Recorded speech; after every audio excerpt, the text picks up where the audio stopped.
The Mavs offense sucks, but which stat sucks the worst on today's Locked On Mavs? This is Cooper Flagg, and you're listening to Locked On Mavs. Dog, corner, zone 5. Explain yourself. All these changes, I still got my dog Dwight Powell. You are Locked On Mavs. Great, Your daily Dallas Mavericks podcast. Part of the Locked On Podcast Network. Still can't leave. Your team every day. I'm going to get a city like that. You are locked on the Dallas Mavericks. This is one of your co-hosts, Isaac Harris, covering the Mavs for the last 10 years alongside my good friend, Nick Angstead. And today we're talking about the one and only, the Dallas Mavericks, because that's what we do every single day for a long time now. No matter how bad it gets, we're still talking about the Mavs every day. I guess it's been worse, right? It's been worse. We've had worse times. The night of the Luka trade was like an all-time like depressing moment. I was just like, there's nothing I can do about this.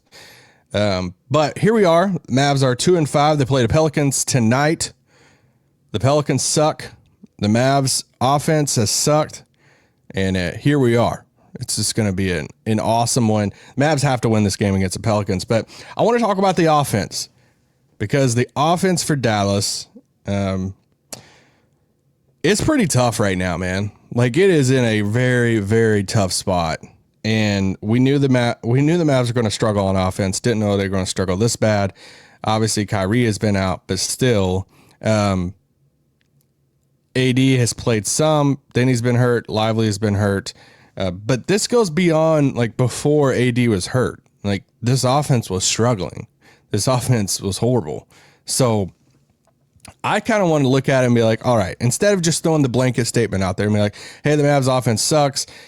You got the offensive rating that people have been throwing out over the past few days that Dallas is, you got it, 30th, which is last in the league, if you didn't know that. But which stat on offense is like the most concerning, or which one is the worst, if we want to say that? We know the offensive rating sucks, but today, for this one more thing, because one more thing, it's not like a full episode. It's like 15, 20 minutes, maybe. Like, hey, I just kind of want to throw some stats out there and you tell me which one's the worst. So the record 2-5, no, that one's not the worst, but I want to talk about this one for a second. A lot of talk's been about Klay. Klay is a minus 74 on the season. All of his shooting stuff is down. It's a tough start to the season for Klay. But I don't think, we talked about this on today's show, Nick and myself. I don't think Klay's like one of the main things that I'm looking at and saying, you know what, if Klay's 20 minutes was a lot more efficient, I think you can look at a bunch of different things. He hasn't been good. Max Christie should be starting over him. Max Christie's a better player right now, but Klay's minutes is at 20, Max is at 30. You've seen some of the fourth quarter minutes for Klay go down. So Klay's at a minus 74, and that's pretty tough. I'll raise you on that and say he's not the worst plus minus on the team. The worst plus minus on the team right now is Cooper Flagg at a minus 78. Now, some of you are going to like run to the comments right now and be like, oh my gosh, why did you like, this is why, like, it's because I agree with you. I agree with a lot of it. Yeah, has Cooper, could Cooper be better right now? Yes. But a lot of about plus minus about who you play with, who you're on the floor with, and God, how you're being used. I just can't stand this right now, how they're using Cooper Flagg. But I don't think some of the plus minus stuff is like my go-to stuff of, hey, why this offense, or hey, this offense is bad. Look at these plus minus stuff.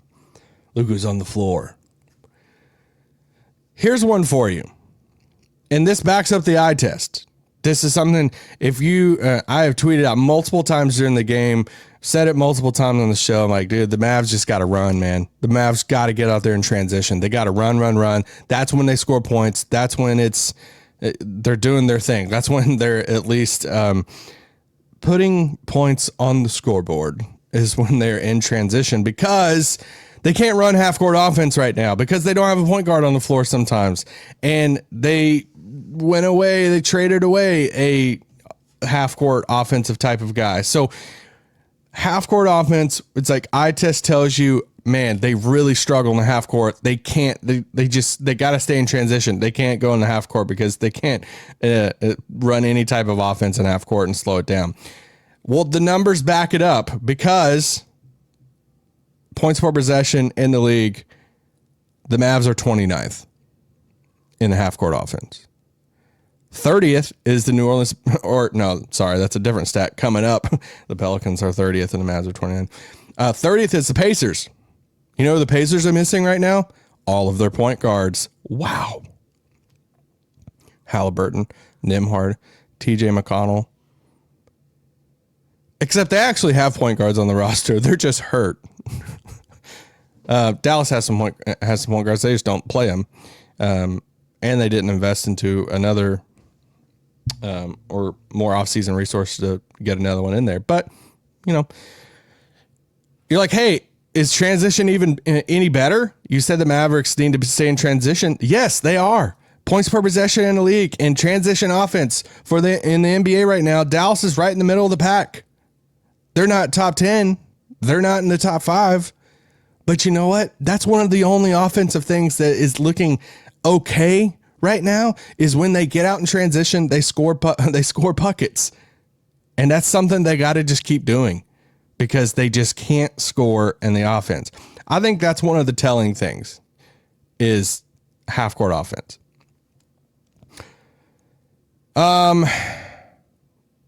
I want to bring up this one and then we'll take a quick break real quick because I want to explain some of it.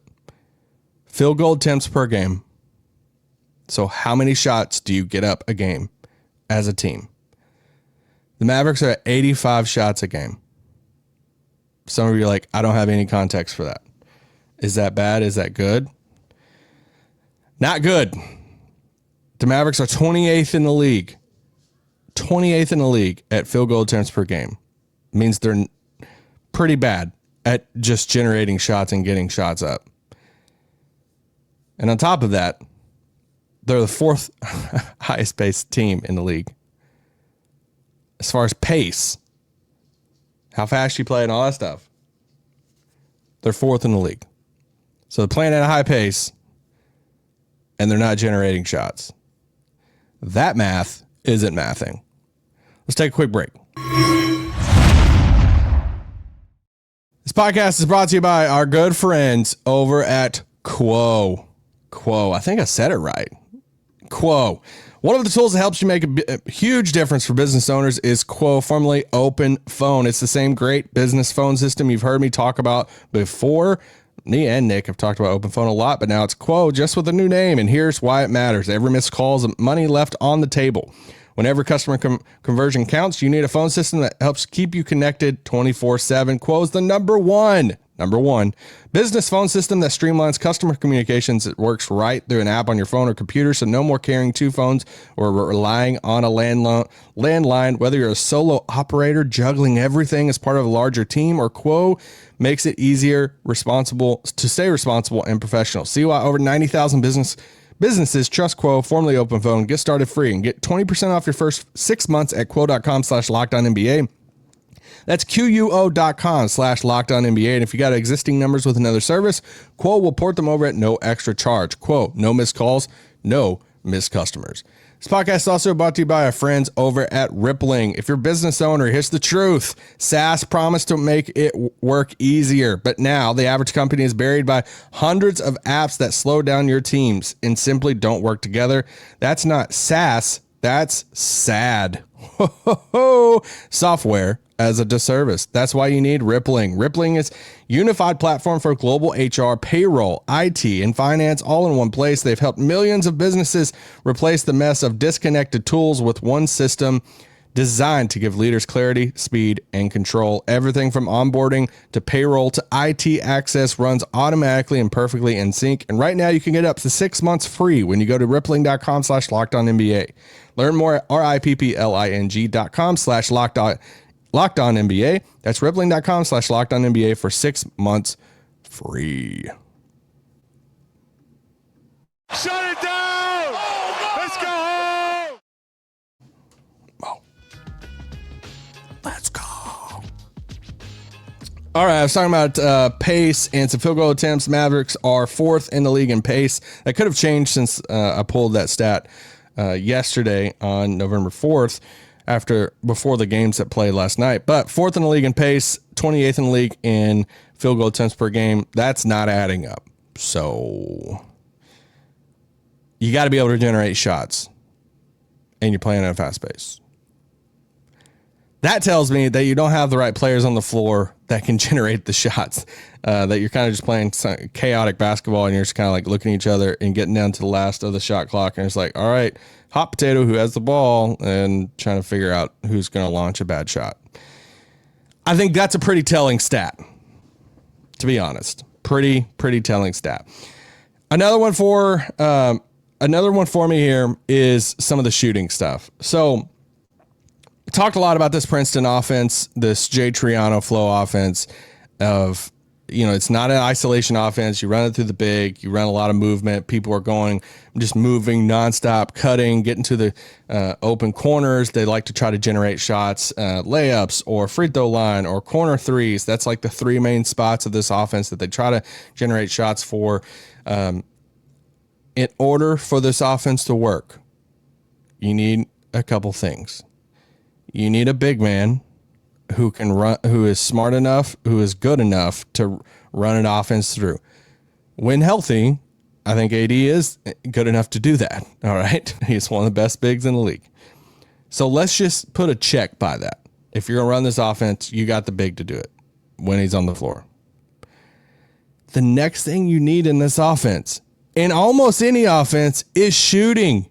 You got to have shooting, because so much of this offense is like you cut, you touch the paint, you kick it out to the wings. And in this offense, they try to create a lot of corner threes. You got to have good shooting. And right now, the Dallas Mavericks do not have good shooting. Catch and shoot shots. Guess what you do when you stand in the corner and you get the ball from somebody who just touched the paint? You catch it and you shoot it. And the Mavericks are shooting their percentage right now 31% on catch and shoot shots. That sucks on 180 attempts. 31%. That's horrible. And on top of that, it's not that, hey, you're just taking bad shots.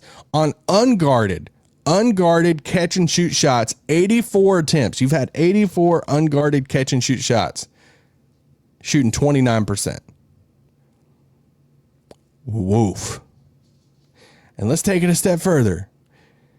You know what? We talked about them generating corner threes and how you got to have shooters in this offense. And the other thing is layups. You're like, layups, man, that seems like a pretty easy bucket. You're right near the rim, right? Like, this is easy. The Mavericks, 159 attempts at layups this season. They are 47% at those. So a little bit less than 50%. A little bit less than half of those are going in the bucket. All right. 159 attempts. You're like, hey, I need some type of content or context of that. Well, the Pelicans are 30th in the league at that. Coming to town on Wednesday night. Well, guess who's 29th? Dallas. Dallas is 29th in the league at layups right now. So this is why it's like, pick a stat, any stat. Like, what offensive stat is good right now? Everything is horrible.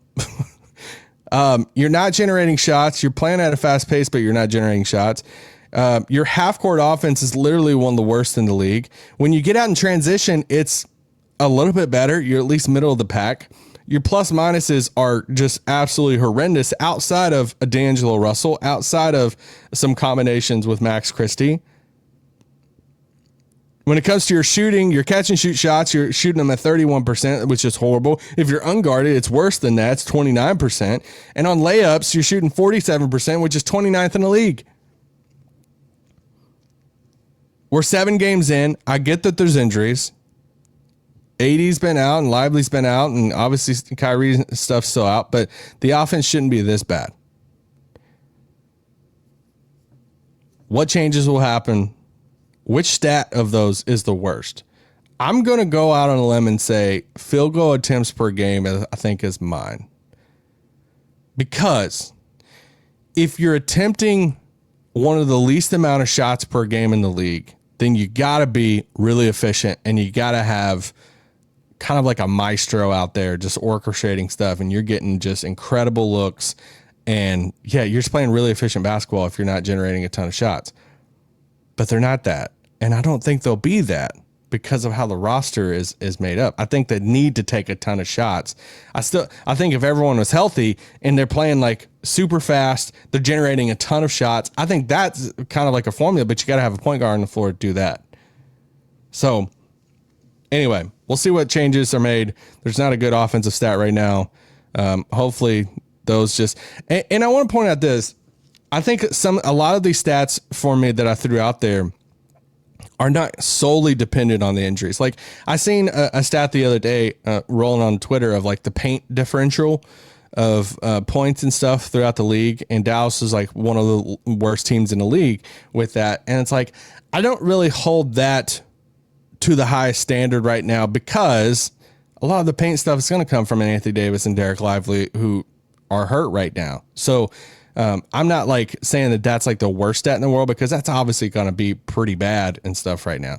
Some of this other stuff, I don't think is as dependent on the injuries, like some of the shooting efficiency numbers, some of the half court offensive stuff, some of the field goal attempts that you're generating a game and all that. So that's why I didn't go with like a stat like that. And I know that's been getting some run, but still not good, not great, not really good. I think the only things you can point out on offense right now is transition isn't bad. Max Christie is shooting the ball really well. Is playing good basketball. When D'Lo's on the floor, he's making stuff happen. PJ is playing some good, like there's some individual stuff there.